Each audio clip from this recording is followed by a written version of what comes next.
Hello everybody, welcome back to the channel. Today we're talking about the Lost Boys of Pickering, Ontario, which sits on Lake Ontario. And the story goes that 6 teenage boys disappeared from Pickering, Ontario on March 17th of 1995 after allegedly stealing boats from a local marina to go joyriding on Lake Ontario. Despite extensive searches, the boys and their boats and any definitive evidence of what happened to them was never found, making it a cold case. So I came across this case while I was checking out another video, and I never heard of it at all, even though I'm not too far from this location in upstate New York, and never heard of it. And I said, well, this is anomalous. Either it could be like a missing 411 or something like that. So all last night, I actually was going to come on and do a quick live about the impressions, because I got some pretty clear impressions. And I did some card layouts because I wanted to see what other information I can get from the cards. So we'll start with the cards and then we'll do the impressions at the end. Okay, so being that I had some pretty clear impressions about all of the boys, this particular spread or this reading in itself seems to point to what either happened to one or two of the boys, and Jay is definitely in here because Jay is the only one that we knew had a girlfriend and had a child. So let's go through these cards. The true crime at the top. So it says, I was beaten badly, and at that point I was still alive. A female was involved, taken by boat or submarine, and then it says Arab. The Arab card came out upside down. I don't know if that has any special significance because these are cards that I've done myself, and like most oracle cards, I've even called US game systems and asked them with the oracle cards if they come out upside down, does it have any special reading, and I was specifically told no, you read them as you would normally read them. So that came out. And then down below, it basically tells the story of someone needing to leave a relationship, so left love behind due to inequality or extortion, perhaps. We're looking at the Morgan Greer right here with the Ace of Cups and the Eight of Swords and the reversed Six of Pentacles and the Hierophant. All right, so then it says there was a complete desire for peace and renewal after reflection, a reflection that came after arguments and disputes and hostility. Fresh ideas were needed, and there was, an excitement. There was an excited outlook for something new, to do something different with his life.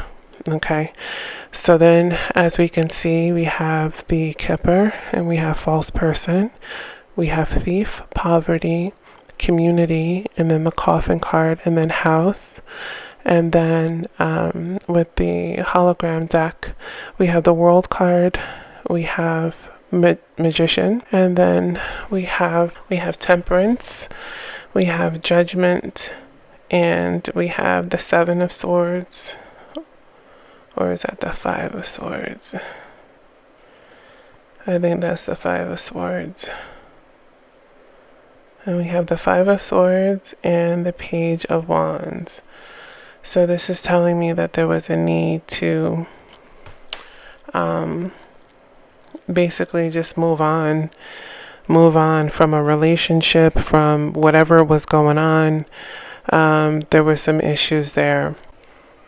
So in this spread, we see journey at the top going horizontal. So we're going across. So journey, despair, great fortune, bad health, occupation. That tells me that he was doing something that he didn't want to do anymore. It could have been like a job or, just something that he was doing. So occupation, high honors, lovers. High honor, lovers. court house adjudication. We have distant horizons, community, and then mature man.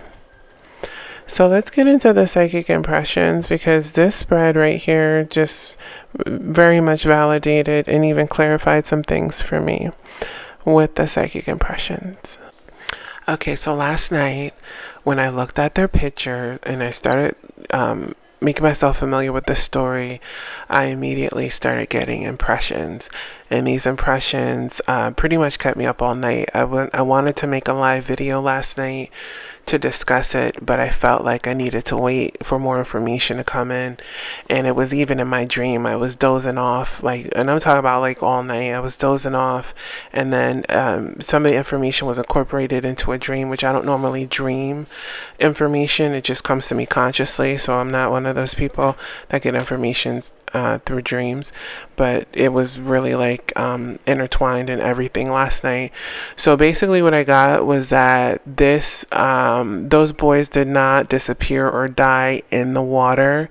They were not all together at the same time either, at the time of their disappearance. So I see 3 to 4 of them in a boat. I think it was more like 3 of them in a boat.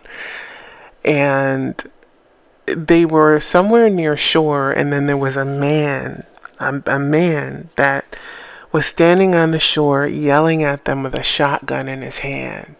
Man had dark hair, scruffy looking, like a dark long beard, dark hair, was yelling at them, giving them orders. So they came in with the boat. Now this is at night. This is late at night.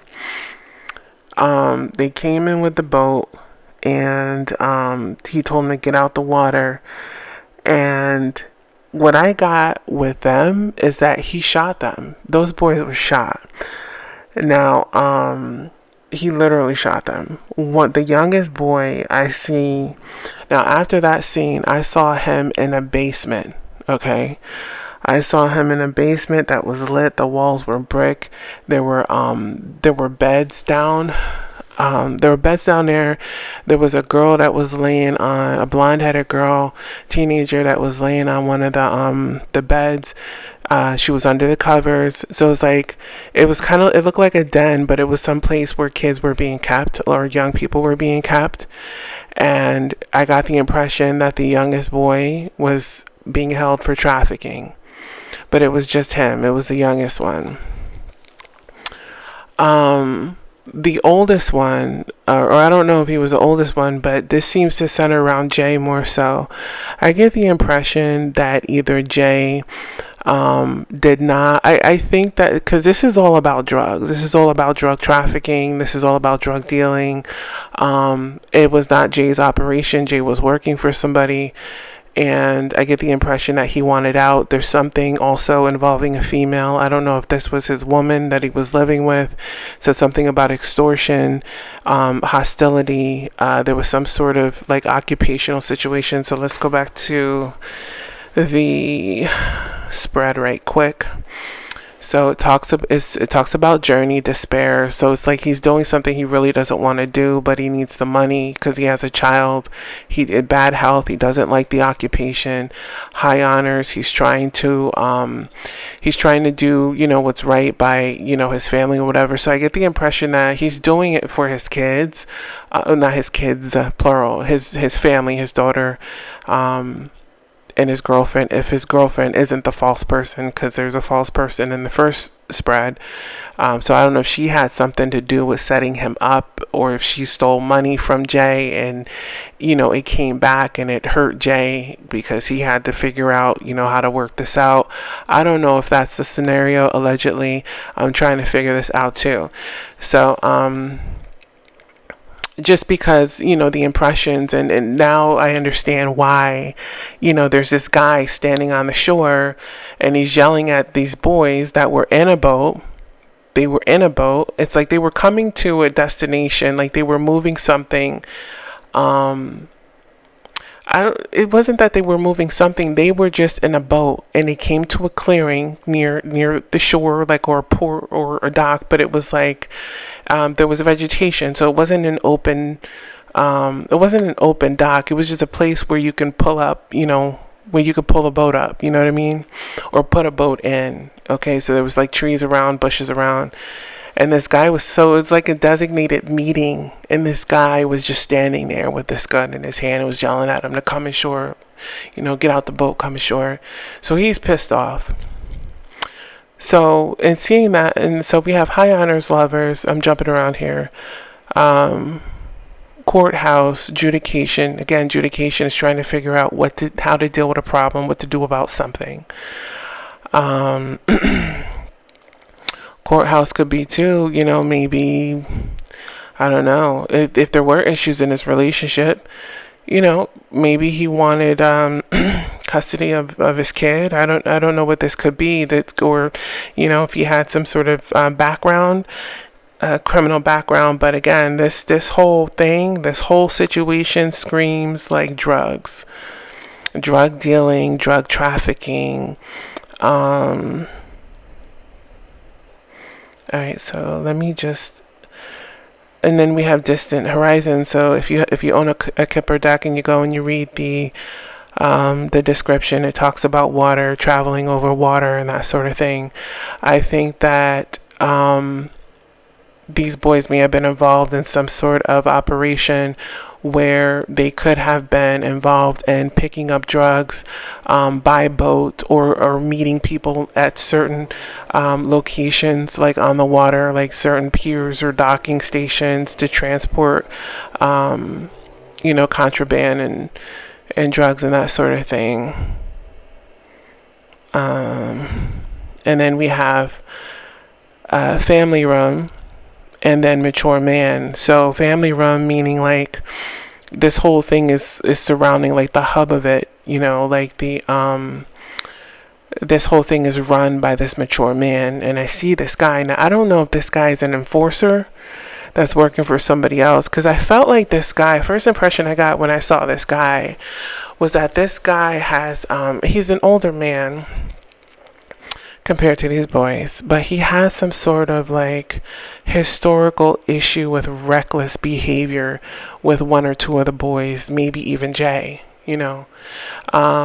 maybe like in the past. And when I feel this like over the last 2 years.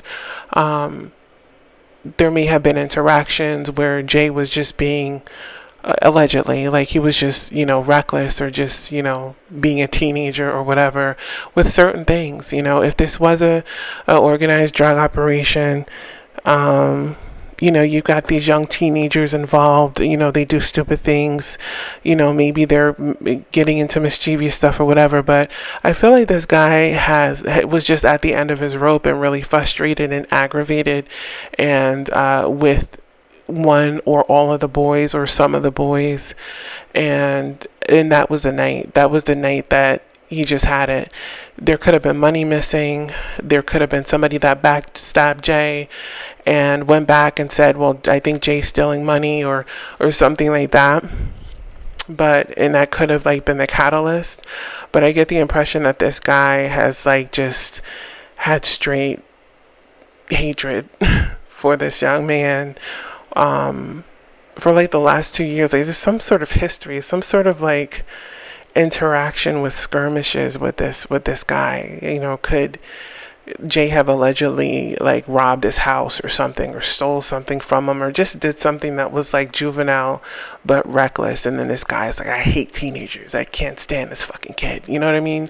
And just carrying that over the course of what feels like 2 years. So I felt like this was a historic disdain, and that was just going to be the night. Like this guy had it out for him, just couldn't stand him. That's the impression I got. I don't feel like the boys were shot there. I feel like they were given dictation of where to go, or whatever. They were told where to go. And they were shot. And I feel like, could this have been Jay's crew? Could they work together on, certain tasks for this operation? And the plan was to get rid of all of them. But the young boy, maybe the young boy wasn't involved in it, but maybe he knew too much, and maybe somebody decided that, they were going to use him in some way, because I see him in this basement. There's brick walls. There's like twin beds on the floor. There's blankets on them, and he's not the only one there. So when I see the scene at this little docking area where they're told to get out of the boat and out of the water by this guy standing there with a shotgun, I then cut to this basement, which is like lit with like light bulbs. You see the light bulbs hanging from the ceiling. There's the girl there that's laying on the mattress. There's blankets on top of her. Nobody seemed to be in distress, but I get the impression that they weren't allowed to leave, like they were captive in this space. I didn't get the impression that it was more than one boy that was there. And there's an emphasis, even when I dreamed about this, there was an emphasis on the youngest boy. It's like he was with me in my dream, and he wouldn't go into, I couldn't get any more information about what happened after the basement scene. It was more like this innocent interaction, like he was just being a young kid, like talking about young kid stuff, like totally like not even like going anywhere near what happened. You know what I mean? Like just having a real innocent, like juvenile interaction, like telling me about your rock collection or something, just by example. How some young people are just, these young kids, when they're feeling talkative, they're talking about things they're interested in, things that illuminate them and make them feel great, that make them feel alive. It was like that. As he's interacting with me in my dream, I'm trying to get a feel of what, of any more details if I could.